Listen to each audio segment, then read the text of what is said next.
আসসালামু আলাইকুম, সবাইকে স্বাগতম রিসান্স ফ্যামিলিতে। আজকে আমি দেখাবো ভিন্ন স্বাদের একটি ভর্তাটি কচুরমুখী দিয়ে তৈরি করব।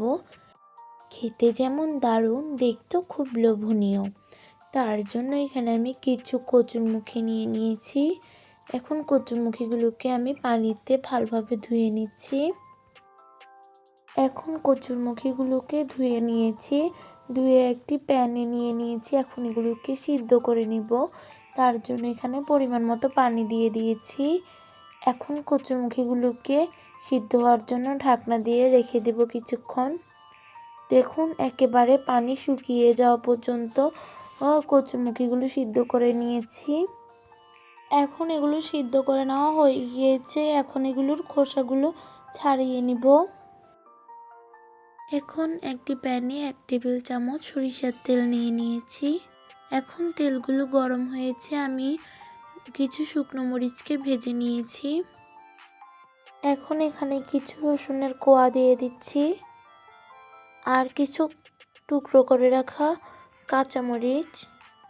এখন এগুলো ভেজে নিয়েছি, এক সাইডে রেখে দিব। 1/3 কাপ পেঁয়াজ কুচি দিয়ে দিচ্ছি। এখন সব কিছুকে ভালোভাবে ভেজে নিচ্ছি।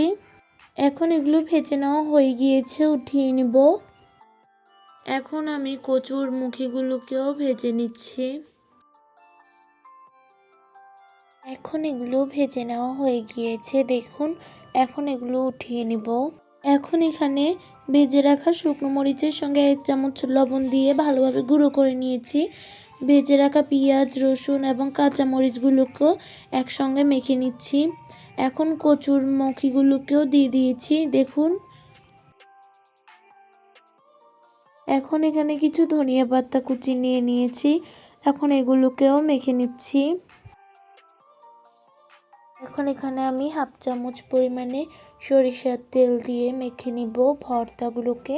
এখন কচুরমুখীর ভর্তাটি তৈরি হয়ে গিয়েছে। আমার দেওয়া ভিডিওটি ভালো লাগলে অবশ্যই লাইক, কমেন্ট, শেয়ার করে দিবেন। আসসালামু আলাইকুম।